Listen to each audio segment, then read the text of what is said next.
मंत्रीवर, यदि पंडित रामकृष्ण कल हमसे एक बार भी क्षमा मांग लेंगे ना, तो हम उन्हें क्षमा कर देंगे।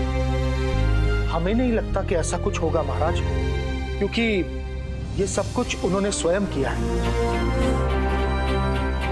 मंत्रीवर, कोई भी अवसर मिल जाए ना, हम उन्हें क्षमा कर देंगे।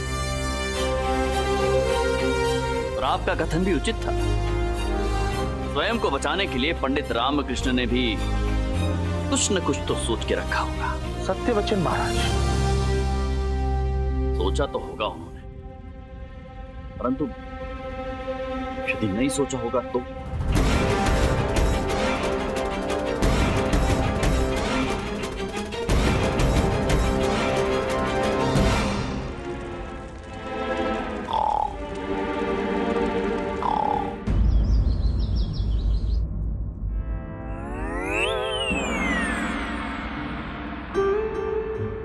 गुरुजी की जान फूलदान में अटकी है। काश निकल जाए। महाराज कृष्णदेवराय की, महाराज कृष्णदेवराय की, महाराज कृष्णदेवराय की। गुरुवार, गुरुवार। क्या महाराज? क्या महाराज? क्षमा, उठाओ उठाओ उठाओ उठाओ।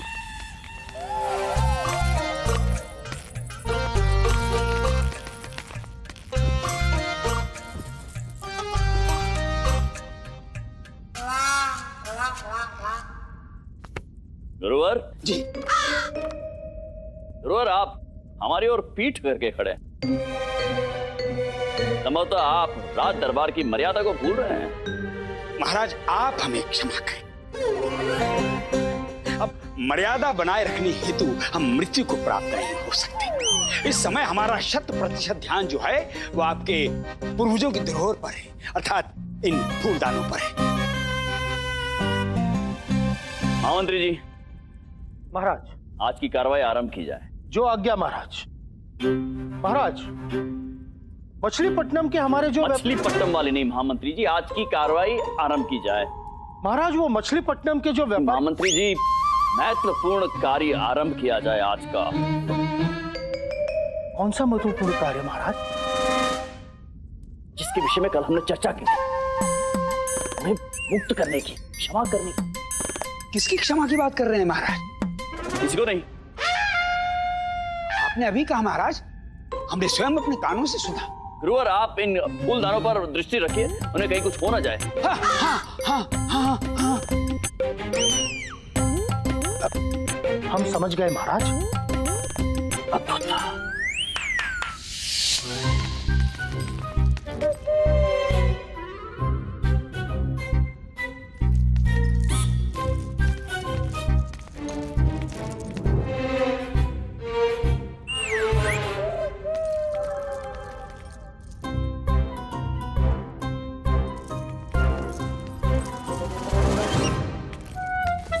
कौन है? दूर हटो हमारे फूलदान से, दूर हटो। कौन है? कौन है वहां? कौन है? प्रणाम गुरुवार। पंडित रामकृष्ण। पंडित रामकृष्ण को अभी तक मृत्यु दंड नहीं दिया गया। महाराज, ये क्या हो रहा है? महाराज, आपके आदेश का उल्लंघन हुआ है। शांत हो जाइए गुरुवार। प्रणाम महाराज। प्रणाम पंडित रामकृष्ण। कोतवाल महोदय। जी महाराज। पंडित रामकृष्ण ने आपका दंड अपने सिर पर ले लिया। हम जानना चाहते हैं, यदि आप इनके स्थान पर होते तो क्या करते? अरे महाराज, मेरे छोटे छोटे बच्चे हैं महाराज, और एक पत्नी, तनिक उसके बारे में तो सोचिए महाराज। कोतवाल, रुदन बंद कीजिए। प्रश्न पूछा है, सरल सा है, उत्तर दीजिए उसका। महाराज, मैं तो ऐसा नहीं कर पाता महाराज। देखिए महाराज, इसका मतलब ये नहीं कि मैं पंडित रामकृष्ण जी का आदर नहीं करता। महाराज, मैं पंडित रामकृष्ण जी का हृदय से सम्मान करता हूँ, लेकिन मैं आपकी आज्ञा का उल्लंघन नहीं कर सकता महाराज। सुना पंडित रामकृष्ण? जी महाराज। क्या है कि हर व्यक्ति एक समान नहीं होता ना। क्या आप जानते हैं पंडित रामकृष्ण कि आपको हमने यहाँ क्यों बुलाया? जी महाराज। याद है आपको? जी महाराज, आपने मेरी अंतिम इच्छा की पूर्ति के लिए मुझे यहाँ बुलाया है। अंतिम इच्छा? सत्य कहा आपने पंडित रामकृष्ण। हमने आपको यहाँ पर आपकी अंतिम इच्छा की पूर्ति हेतु ही बुलाया, और हमें ज्ञात है आपकी अंतिम इच्छा क्या है। आप चाहते हैं कि आपको मृत्यु दंड से मुक्ति मिल जाए, तो उचित है हम आपकी अंतिम इच्छा पूर्ण करते हैं, आपको मुक्ति देते हैं, क्षमा करते हैं। महामंत्री जी। पंडित रामकृष्ण ने क्षमा नहीं मांगी है महाराज। जय महाराज, हमारे विचार से हमें पंडित रामा के मुख से सुन लेना चाहिए कि उनकी अंतिम इच्छा क्या है। उचित। पंडित रामकृष्ण कहिए, आप अपने मुख से कहिए आपकी अंतिम इच्छा क्या है। महाराज, मैं आपकी कृपा से पूर्ण रूप से संतुष्ट हूँ। वैसे तो मेरी कोई अंतिम इच्छा थी नहीं, किंतु अब आप जब इतना कह ही रहे हैं तो मैं जाते जाते एक आवश्यक कार्य करना चाहता हूँ। अवश्य, अंतिम इच्छा आपकी कीजिए। महाराज, यदि आप अनुमति दें तो मैं जाने से पहले इन दोनों फूलदानों को अपने हाथों में लेकर देखना चाहता हूँ। हाथ लगाने की कोई आवश्यकता नहीं है। हटी हटी, दूर हटी, वहां जाइए, वहां खड़े होकर भली भांति देख लीजिए। अनुमति है? नहीं महाराज। मनी, प्रतीत होता है कि पंडित रामकृष्ण मृत्यु से पूर्व हमारे गुरुजी का गला घोटना चाहते हैं। अरे घोड़ते तो ज्यादा अच्छा है, बहुत दिन से इंतजार चल रहा है। अनुमति है। आइए आइए, आराम से, आराम से, आराम से, आराम से, आराम से, आराम से रख दो।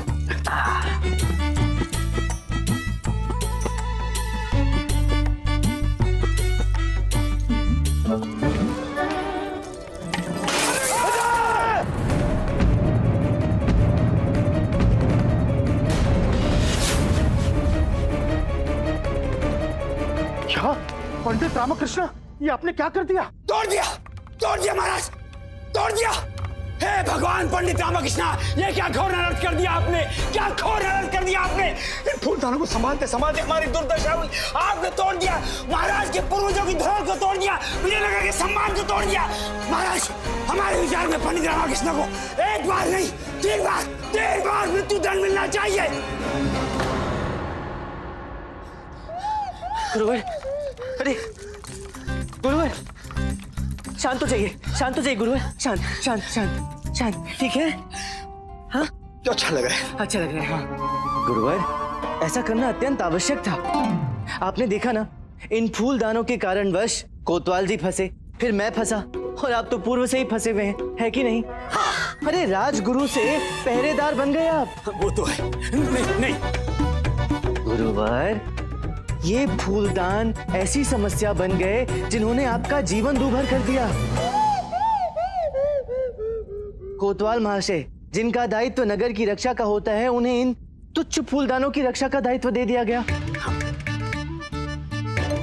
और मुझे पूर्ण विश्वास है कि, क्षमा करें, दोनों महारानियों की दशा भी विकट ही रही होगी, ये सोचकर कि इन फूलदानों को कुछ हो ना जाए।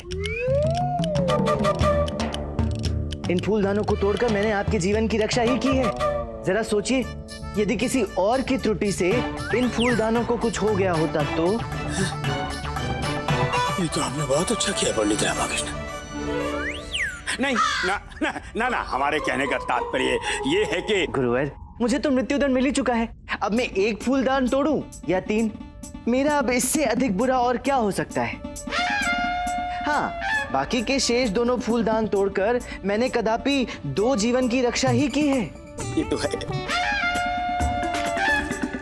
महाराज, मुझे जो उचित लगा मैंने वो किया। यदि आपको ये अनुचित लगा हो तो आप जो चाहे मेरे साथ कर सकते हैं।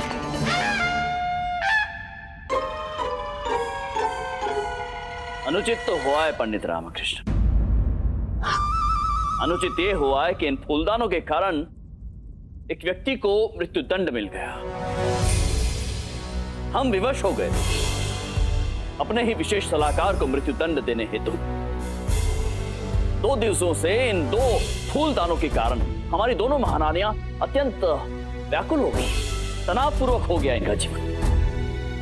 और तो और हमारे गुरुवर, हमारे पूज्य गुरुवर, इनकी सेवा में दिवस रात लगे हुए हैं। संभवतः तो रात्रि को सोए भी नहीं। भोजन भी नहीं किया महाराज। जी गुरुवर, हमने कहा आपके विषय में। एक राजा का पराक्रम स्वयं उसके हाथों में होता है, किसी फूलदान में नहीं। हमने अपने राज्य का विस्तार अपने बाहुबल, अपने शौर्य, अपनी बुद्धि से किया है। अनगिनत सैनिकों ने अपने प्राणों की बलि दी है। हम अपने सैनिकों का श्रेय किसी फूलदानों के साथ कैसे साझा कर सकते हैं? सभी कुछ एक पुरुष के पुरुषार्थ से निर्मित और नष्ट होता है। जी महाराज। चमत्कारी फूलदान जैसा हमें नहीं लगता है कि कुछ भी होता है। अतः पंडित रामकृष्ण, आपने इन दोनों फूलदानों को तोड़ के उचित किया है। प्रसन्न हैं हम आपसे, और इसी कारण हम आपको आपके मृत्यु दंड से मुक्त करते हैं।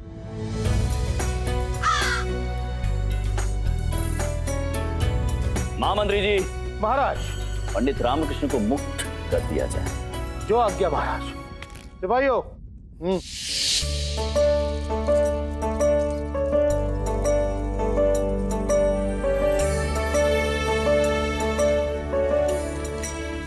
धन्यवाद महाराज। पंडित रामकृष्ण, आज आपने इन दो फूलदानों को नहीं तोड़ा है, अपितु इन फूलदानों के साथ साथ हमारे और हम सभी के भ्रम को तोड़ा। हम आपके आभारी हैं। धन्यवाद। उचित किया आपने पंडित रामकृष्ण।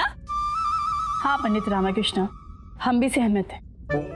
वैसे एक बात कहे पंडित रामकृष्ण, हमें ज्ञात था कि आप कोई न कोई युक्ति लगा के इस समस्या का समाधान ढूंढ ही लेंगे। तो महाराज, यदि मैं कोई युक्ति नहीं लगा पाता तो आपका मृत्यु दंड निश्चित था पंडित रामकृष्ण। हैं?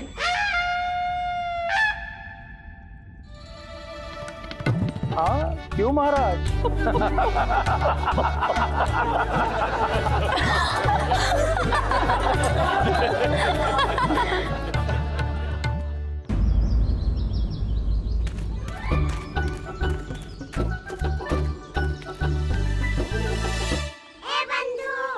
क्या हुआ रामा? क्या सोच रहा है? रुक क्यों गया? बंधु, अब तक तो ये सूचना घर तक पहुंच गई होगी कि मुझे मृत्युदंड नहीं दिया जा रहा। सब कितने प्रसन्न होंगे ना। हाँ, तेरे लिए आरती की थाल सजा के रखी होगी। आरती का थाल? पुष्पों की वर्षा होगी मुझ पर, पुष्पों की वर्षा। और अम्मा ने तो अपने लड्डू भी बाहर निकाल कर रखे होंगे मुझे खिलाने के लिए, है ना?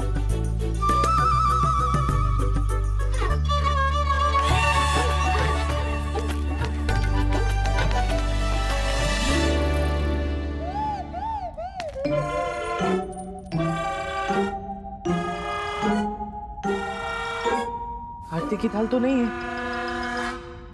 यहाँ तो ये भिगोए हुए दाल, गीले वस्त्र, जूठे बर्तन और सब्जियां रखी हैं। ये सब यहाँ क्यों रखे हैं? ये सब आप ही को करना है। आप ही की प्रतीक्षा कर रहे थे। इतना समय कहाँ लगा दिया आपने? दाल पीसनी है, सब्जी काटनी है, वस्त्र सुखाने हैं। चलिए कार्य पे लग जाइए। वाह, सब कार्य मैं ही करूं। अभी कारावास से छूट कर आया हूँ ना। महाराज की समस्याएं मैं सुलझाऊं, गुरुवर के षड्यंत्रों से स्वयं की रक्षा भी मैं करूं, घर के लिए धन भी मैं कमाऊं, और तो और घर आकर सब्जी काटूं और दाल पीसूं। रामा, वस्त्र, तू वस्त्र भूल गया। वस्त्र भी तो सुखाना है ना, वो भी गिन ले। हाँ सही बोला, वस्त्र भी मैं सुखाऊं और शारदा कुछ ना करे क्योंकि वो गर्भवती है। वाह वाह। अम्मा, ये अन्याय है। अच्छा ठीक है मैं करूंगा। मैं जो तुम बोलोगी मैं वो करूंगा, मैं सब करूंगा। किंतु पहले मेरे एक प्रश्न का उत्तर दो। संसार में इतनी सारी स्त्रियां गर्भवती होती हैं और शिशुओं को जन्म देती है। शारदा में ऐसा क्या विशेष है जो तुम इसका इतना पक्ष लेती हो? ये अनुचित है।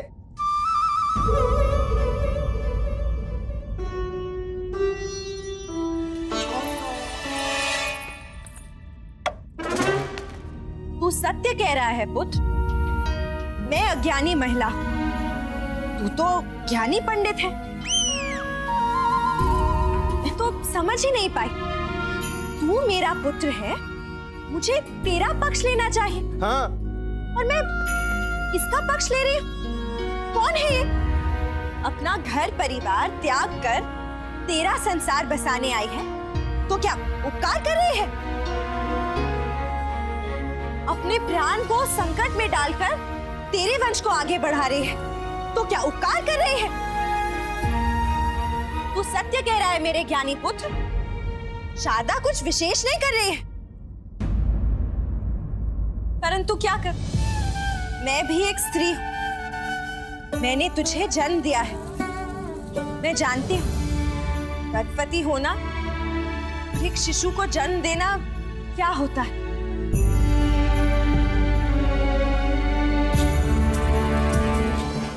तू सत्य कह रहा है, इसमें विशेष क्या है?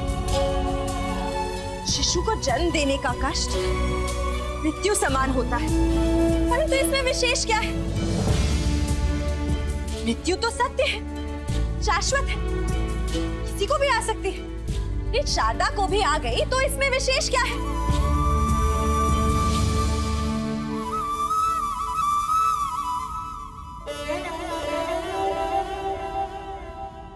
परंतु तू सत्य कह रहा है, यह अनुचित है, अन्याय है। अरे केवल संतान उत्पत्ति जैसे कार्य के लिए किसी स्त्री को विशेष सुविधा देना, सम्मान देना, उसका समर्थन करना, ये समस्त पुरुषों के लिए अन्याय है पुत्र।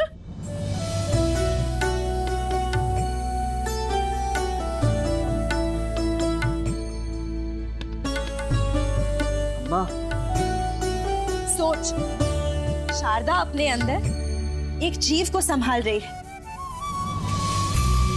तू तो अपनी मर्जी से खाएगा पिएगा, परंतु तुझे ज्ञात है शारदा की ये परीक्षा 9 मास तक चलेगी।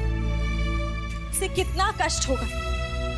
वो अपनी मर्जी से ना कुछ खा पाएगी, ना कोई कार्य कर पाएगी। पर इसमें क्या विशेष है?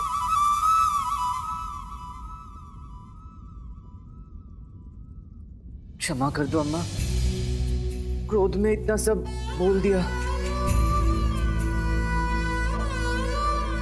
शारदा,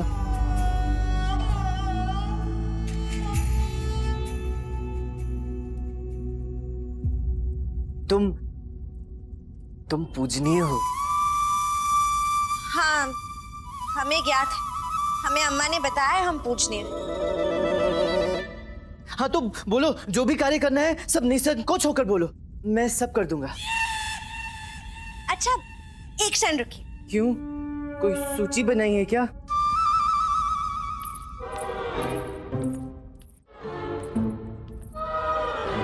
हाँ माँ, हाँ वो भी कर दूंगा। हाँ।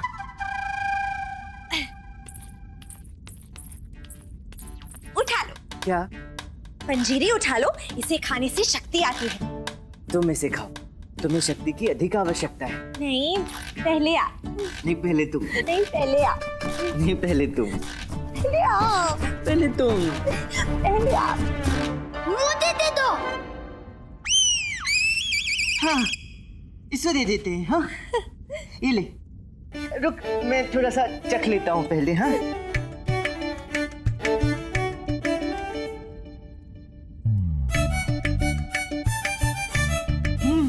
अत्यंत स्वादिष्ट है। हाँ,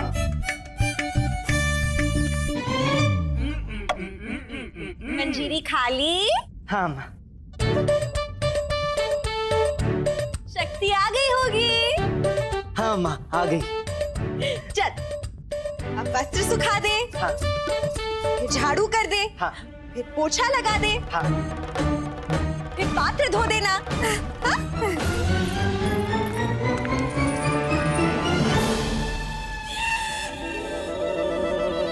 चावल बना लेना। रसम के साथ चावल खाना ही स्वादिष्ट लगता है। इसके साथ मिष्ठान भी बना लेना। और शारदा के लिए कैरी की चटनी बनाना। अम्मा, इमली। वृक्ष से इमली तोड़ कर ले आना। दाल पीस लेना। धूप बत्ती करके पूजा कर लेना। स्मरण रहे, समय निकालकर दरबार भी चले जाना। जल्दी लौट कर आना, रात्रि का भोजन भी तो बनाना है। बस इतना सा काम करके फिर आराम से सो जाना। पता नहीं ये मेरी आने वाली संतान मुझसे क्या क्या करवाएगी। For more updates, subscribe to our channel, click the show links and enjoy watching the videos.